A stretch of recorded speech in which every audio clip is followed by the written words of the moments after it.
Halo teman-teman, hari ini kita kembali belajar di rumah untuk menghindari penyebaran COVID-19. Kali ini kita belajar dengan menyimak sebuah tayangan bagaimana virus corona menyerang tubuh kita. Ayo sediakan alat tulis dan bersiaplah menjawab pertanyaan. Bagaimana virus corona menyerang tubuh kita? Mungkin itu jadi pertanyaan kita semua. Kita udah tahu gimana virus corona udah menginfeksi 1 juta orang di seluruh dunia sampai saat ini. Tapi yang mungkin belum banyak kita tahu, sebenarnya gimana sih virus ini nyerang tubuh kita? Mengapa infeksi virus ini bisa mematikan? Semua dimulai dari sini. Ketika virus corona masuk ke tubuh kita lewat percikan batuk atau bersin orang yang positif, baik secara langsung atau waktu kita nyentuh benda yang udah terkena percikannya dan gak cuci tangan setelahnya. Kalau udah gitu, si virus masuk lewat saluran pernapasan dan bergerak terus menuju sasaran utamanya, paru-paru.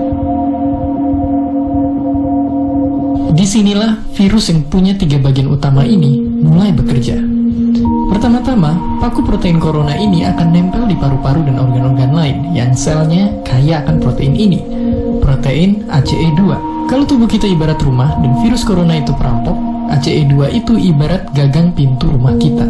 Begitu dia nempel, perlahan tapi pasti virus ini akan ngedorong masuk ke dalam sel kita. Dan begitu berhasil masuk, barulah aksi sebenarnya dimulai. Di fase ini, tubuh virus corona akan membuka dan sang hacker pun terbebas. Dia akan ngehack inti sel sehat untuk nipu sistem imun tubuh kita biar nggak nyerang virusnya. Dan sekaligus ngebuat inti sel jadi memproduksi cikal bakal virus corona baru. Sel yang udah terinfeksi dan dihack ini selanjutnya akan terprogram untuk bunuh diri dan melepaskan jutaan virus corona yang siap nginfeksi dan ngehack sel-sel sehat lainnya. Ya, awalnya mungkin kita cuma kemasukan virus corona yang jumlahnya dikit, tapi dalam hitungan hari aja udah akan ada jutaan sampai miliaran virus corona baru, bikin paru-paru kita dipenuhi oleh mereka. Tapi ternyata, mimpi buruknya ada setelah ini. Ya, ketika virusnya udah menuhin paru-paru kita, sistem imun kita bakalan ngerespon ibarat polisi dan tentara yang meluncur ke tempat kejadian perkara. Tapi inilah yang bikin ngeri. Di sini, virus corona jadi penipu ulung yang bisa ngakalin sistem imun kita. Mereka bikin sistem imun nyerang membabi buta termasuk nyerang sel-sel sehat kita. Mereka jadi nggak tahu mana kawan dan lawan dan perlahan-lahan jadi senjata makan tuan. Buat sebagian besar kasus, kejadian ini emang gak berlangsung lama. Karena kalau sistem imun kita kuat, mereka pun akan bisa menang dari segala taktik virus corona. Tapi terkadang tubuh kita sedang lemah, dan kalau udah gitu efeknya bisa parah. Kita bisa kena radang paru-paru akibat sel sehat di sini yang udah gak bisa nahan bakteri pneumonia.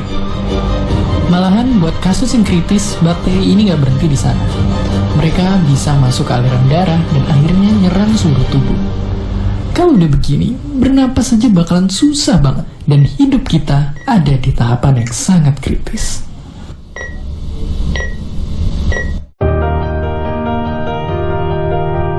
Ya, mungkin dengan fakta-fakta barusan bikin kita takut dan khawatir. Tapi ingat, kita pun punya cara buat memperkuat daya tahan tubuh kita. Makan makanan bergizi. Ya, bukan lagi sekedar 4 sehat 5 sempurna, tapi ikutilah pedoman gizi seimbang yang bisa ningkatin imun tubuh kita. Virus corona bisa parah kalau kita emang sakit, tapi kalau tubuh kita sehat, kita punya harapan untuk bertahan. Dan seperti biasa, terima kasih. Sekarang teman-teman sudah paham ya tentang bagaimana virus corona bisa menyerang tubuh kita? Nah, kita latihan menjawab soal berikut ini ya. Bagaimanakah cara kalian meningkatkan imun tubuh agar tetap sehat dan terbebas dari virus corona?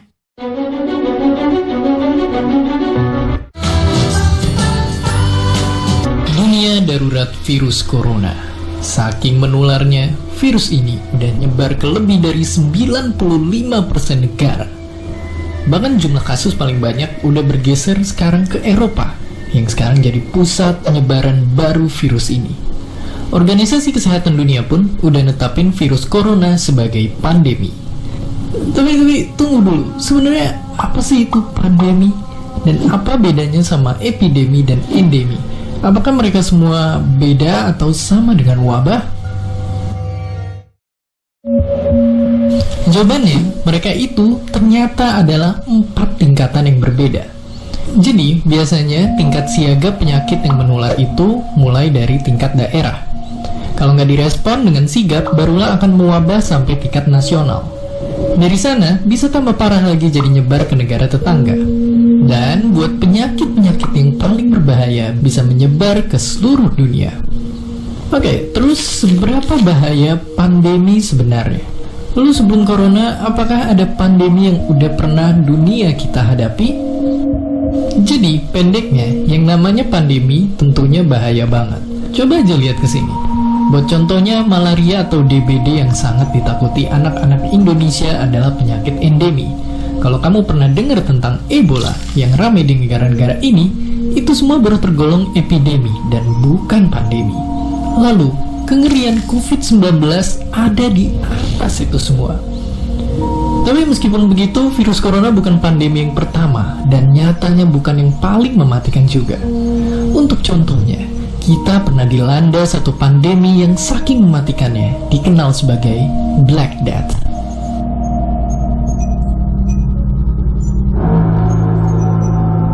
Jadi ceritanya dulu di abad 14, selama bertahun-tahun umat manusia diserang oleh penyakit yang menyebar dari kutu dan tikus. Korban-korban yang berjatuhan tubuhnya berwarna hitam akibat infeksi bakteri. Mereka nyerang kulit dan paru-paru kita yang nimbulin demam, sakit kepala, infeksi paru-paru sampai akhirnya ratusan juta korban meninggal. Ini bisa terjadi karena dulu orang belum tahu kalau ternyata ada makhluk hidup yang tak terlihat yang bernama bakteri. Berbagai macam cara sudah dicoba, tapi semua tak berguna di hadapan musuh asing yang tak kasat mata. Pada akhirnya, memang wabah ini berhenti menyebar. Tapi dalam waktu 4 tahun aja, 1/3 sampai setengah populasi Eropa saat itu menjadi korban. Meski ribuan tahun setelahnya orang gak nyangka pandemi kayak Black Death bakal terulang, tapi ada dan dikenal sebagai flu Spanyol. Yang mengerikannya hanya dalam waktu 2 tahun, flu ini menginfeksi sampai 1/3 populasi dunia dan menewaskan 50 juta nyawa, berkali-kali lipat lebih cepat daripada serangan Black Death. Sekarang, ribuan tahun setelah Black Death dan ratusan tahun sejak flu Spanyol merebak, pandemi itu kembali datang di hadapan kita. Sejarah udah nyatetin banyak peristiwa buat kita bisa belajar. Tinggal kita yang memilih untuk mengulangi tragedi atau belajar dari kesalahan dan nyelamatin nyawa orang-orang yang kita sayang. Dan seperti biasa, terima kasih. Sekarang teman-teman sudah paham ya tentang endemik, epidemik, dan pandemik tadi? Nah, kita latihan menjawab soal berikut ini ya. Ceritakan virus yang sudah pandemik sejak ribuan tahun tersebut. Bentuknya sama-sama kecil, tapi sekalinya bikin ulah satu dunia yang kerepotan. Mereka adalah virus dan bakteri, organisme yang paling suka disalahin kalau ada orang yang sakit. Tapi sebenarnya, seperti yang sering kalian tanyakan ini, apa sih bedanya mereka dan manakah yang lebih mematikan? Simpelnya banget, kalian mesti tahu dulu kalau dua-duanya itu bisa mematikan. Ya, karena mematikan atau enggak tergantung jenis virus atau bakterinya. Misalnya penyakit tuberkulosis atau TBC, jadi salah satu penyakit paling mematikan di dunia yang disebabin sama bakteri. Buat virus, nggak perlu ditanya lagi. Tapi fakta mengejutkannya, bakteri dan virus pun nggak selalu mematikan. Bahkan, lucunya bisa nolongin kita juga. Di perut kita contohnya, itu jadi tempat tinggal 380 triliun bakteri yang ngebantu sistem pencernaan. Sama halnya kayak virus, yang juga bisa ngebantu ngelawan bakteri jahat dan nyelamatin nyawa manusia. Jadi intinya, mereka berdua ternyata hanya mematikan kalau menginfeksi tubuh kita. Terus kalau gitu, apa yang sebenarnya ngebedain mereka? Simpelnya banget, mereka itu beda banget. Dari wujudnya aja, bakteri itu sel yang hidup, sementara virus itu benda biologis yang nggak bisa dibilang hidup juga. Kalau dari ukuran, bakteri itu jelas kecil banget, tapi virus itu ternyata jauh lebih kecil lagi, bahkan nggak bisa dilihat pakai mikroskop biasa. Dari cara tumbuh kembangnya pun berbeda. Dari miliaran tahun lalu waktu manusia belum ada, bakteri bisa tumbuh kembang sendiri, sedangkan virus cuma bisa bertahan kalau numpang di makhluk hidup lain dan nipu mereka sampai sel-selnya rusak. Tapi, kalau udah sama-sama nyakitin tubuh, kita pun mesti nyiapin taktik yang berbeda. Antibiotik untuk bakteri, dan vaksin atau antivirus untuk virus. Oke, lalu apa yang bikin mereka bisa mematikan? Simpelnya begini, karena mereka punya banyak taktik buat menginfeksi. Bakteri jahat adalah makhluk yang siap nyerang tubuh dengan memperbanyak diri atau ngehasilin racun dan akhirnya ngeganggu kerja suatu organ.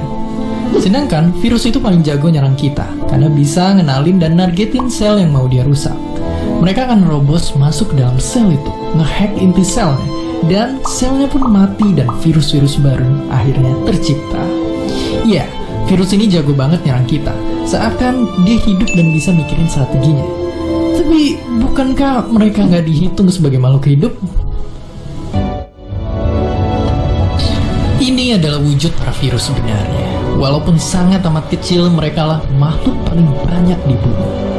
Kalau semua virus ini kita jajarin, panjangnya akan mencapai 100 juta tahun cahaya, melewati tata surya, melintasi galaksi Bima Sakti, hingga 2000 galaksi lainnya. Apakah mereka makhluk hidup?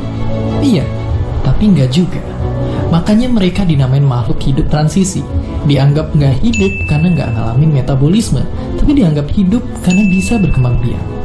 Tapi berkembang biaknya pun tergantung sama organisme lain, dan gak jarang itu kita, manusia. Dan dalam semua proses itulah, kita pun bisa terinfeksi oleh mereka. Ya, virus dan bakteri yang berkali-kali lipat lebih kecil dari kita sama-sama bisa mematikan. Tapi bukan berarti kita langsung nyerah gitu aja di hadapan mereka. Semua ada cara ngelawannya. Pakai antibiotik, pakai vaksin, pakai sabun, atau bahkan jaga jarak dan berdiam di rumah. Pilihannya balik ke kita. Dan seperti biasa, terima kasih. Sekarang teman-teman sudah paham ya tentang perbedaan virus dan bakteri tadi? Nah, kita latihan menjawab soal berikut ini ya. Apa pesan yang dapat teman-teman tulis dan terapkan dalam kehidupan sehari-hari dari menyaksikan tayangan tentang virus dan bakteri tadi?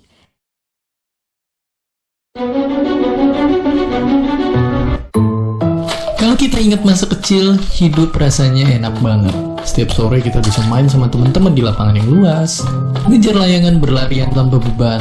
Tapi kalau nggak hati-hati, kita bisa jatuh dan terluka.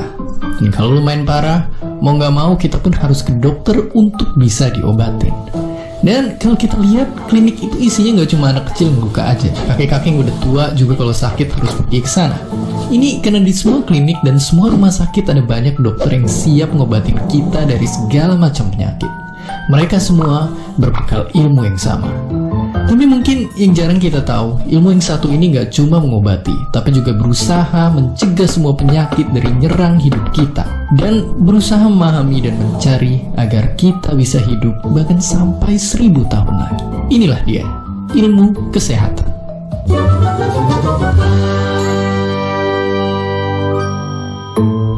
Untuk paham soal ilmu ini, bayangin sekarang kita lagi ada di bengkel. Di pojok sana, ada teknisi-teknisi yang ngebedah nyari tahu bagian mobil mana yang rusak dan mesti diperbaiki. Di sisi seberang, teknisi lain juga sibuk ngeganti oli yang usang dan ngencengin baut yang longgar. Semuanya agar bisa bikin mobil rusak jadi bisa ngebut lagi. Dan ya, seperti inilah sebenarnya ilmu kesehatan. Sebuah ilmu yang pelajarin gimana caranya agar tubuh manusia yang rusak bisa berfungsi lagi. Itulah yang awalnya jadi cerita tentang gimana ilmu kesehatan muncul dan berkembang. Tapi tentu tantangan sebenarnya nggak berhenti di sana. Tujuan utamanya bukan cuma bikin mobil rusak bisa jalan lagi, tapi lebih jauh dari itu. Gimana caranya kita bisa tahu apa yang bikin mobilnya rusak, biar nantinya kita bisa mencegahnya biar nggak rusak lagi, sampai akhirnya bisa mengaspal di jalanan sampai waktu yang lama. Dan ini bisa kita lakuin dengan memperluas pandangan kita, ngamatin semua mobil yang ada di jalanan untuk tahu apa-apa aja yang bisa jadi penyebab mobil itu rusak. Itu yang kemudian dipelajari dan dicari tahu cara mencegahnya. Jadi ya, kalau dulu kita sebatas cuma ngobatin orang sakit, sekarang ilmu kesehatan udah jauh berkembang. Sekarang kita pakai ilmu ini biar bisa nyegah orang biar nggak sakit sama sekali. Meskipun sekarang masalah kesehatan belum sepenuhnya terselesaikan, kita mesti tahu kalau untuk sampai ke sini, jalan yang kita lalui udah panjang banget. Dan inilah kisahnya. Sejak dulu kala, ilmu kesehatan udah ngebantu kita bertahan hidup. Dan sebenarnya ilmu ini adalah perkembangan dari ilmu lain yang udah pernah kita bahas sebelumnya, biologi. Itulah mengapa sejarah mereka pun gak jauh beda. Dari video biologi kemarin, kita udah tahu kalau dokter-dokter pertama muncul di Mesopotamia dan Mesir. Mereka melakukan operasi-operasi sederhana dengan obat-obatan sederhana. Dan begitu peradaban terus bergerak sampai ke Yunani kuno, di sanalah pria bernama Hippocrates menyadari kalau penyakit itu terjadi secara alami. Dan dengan gak lagi ngelihat kesehatan dari sisi gaib, ilmu medis jadi bisa terus berkembang. Tapi kemudian 1000 tahun lalu, muncullah tokoh yang mengubah wajah ilmu kesehatan. Ialah bapak kedokteran modern yang dihormati seluruh dunia, Ibnu Sina. Naskah medis yang ditulisnya masih dijadikan rujukan banyak sekolah di Eropa sampai ke abad 17. Ibnu Sina telah menanam akar yang kuat untuk ilmu kesehatan. Dari sanalah cabang-cabang ilmu kesehatan terus tumbuh dan berkembang dengan sangat pesat. Lalu kalau kita lihat sekitar 100 tahun terakhir aja, hasil berkembangnya ilmu kesehatan bisa jelas kelihatan. Dibandingin sama orang dulu, semua manusia di seluruh dunia waktu itu bisa hidup sampai jadi sangat tua. Tapi khususnya lagi di Eropa, karena di sanalah para ahli kesehatan menemukan caranya melihat bagian dalam tubuh manusia tanpa harus dibedah pakai sinar X. Sampai caranya nyelamatin ratusan juta orang yang kena infeksi pakai penisilin. Bahkan sekarang kita juga tahu kalau ilmu kesehatan sebenarnya penting juga untuk dilihat di luar biologinya. Karena sebenarnya peta besar ilmu kesehatan lebih dari itu. Kalau kita pikir ilmu kesehatan itu sama kayak kedokteran, itu baru setengah benar. Para dokter bertanggung jawab buat nyembuhin orang-orang yang sakit. Dan karena itu mereka harus nguasain banyak bidang. Dari anatomi tubuh pasiennya, penyebab penyakit-penyakitnya, sampai obat yang diperluin. Bahkan profesi dokter sendiri pun sebenarnya bisa dibagi jadi banyak lagi. Mereka harus bisa nyembuhin pasien anak-anak yang masih dalam masa pertumbuhan, terus mereka juga harus bisa nanganin korban kecelakaan jalanan yang jadi lumpuh, atau mereka harus bisa mastiin penderita tumor untuk bisa bertahan hidup. Dari penyakit terdalam sampai keluar, sosok seorang dokter sebegitu pentingnya untuk mastiin semua orang bisa selamat dan sehat. Tapi dari sini kita sadar kalau dari banyaknya pasien yang tiap hari nambah, terus-terusan ngobatin tiap orang itu nggak efektif. Perlu ada cara-cara baru biar bisa nyegah banyak orang jadi sakit. Dan muncullah kesehatan masyarakat. Ilmu ini punya misi yang sedikit beda dari kedokteran. Kalau kedokteran fokus ke pemulihan, kesehatan masyarakat nargetin biar orang nggak usah ada yang sakit lagi. Para ahli kesehatan masyarakat tersebar di sekeliling kita. Mereka ada di dalam lingkup pertambangan, memastikan semua pekerja aman dari kecelakaan. Mereka juga ada di laboratorium, mengambil sampel-sampel dari suatu lokasi untuk ngecek kontaminasi di sana, untuk bisa tahu misalnya apakah air ini beracun atau enggak, dan kalau iya dari manakah penyebabnya. Dan mereka juga ngamatin gimana perilaku lebih suka makan junk food membuat kasus obesitas dan diabetes semakin sering muncul. Dan nggak cuma itu aja, mereka nyegah orang-orang bisa sakit. Ada juga ilmu epidemiologi yang ngamatin pola-pola penyakit dan kecelakaan yang terjadi di masyarakat, lalu data-data itu dianalisis. Dan di ujungnya mereka bakal ngasilin peraturan-peraturan.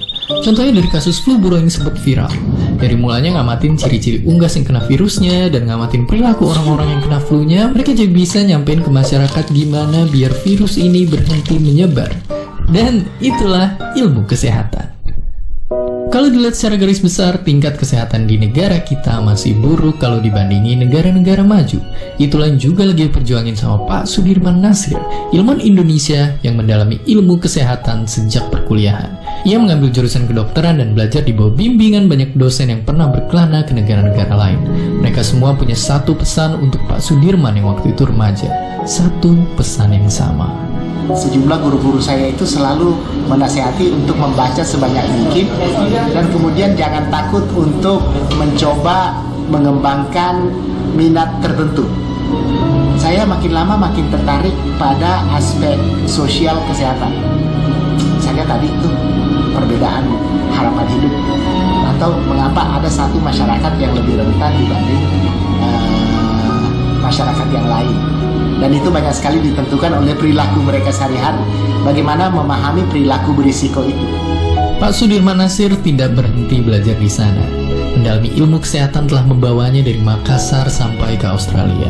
Hingga sekarang, sebagai dosen dan peneliti di bidang kesehatan, tulisan-tulisannya telah dijadikan acuan oleh ratusan peneliti. Pak Sudirman Nasir menekankan bahwa Indonesia masih perlu banyak tenaga kesehatan. Dan tentu yang ia maksud bukan hanya dokter saja. Mungkin kalau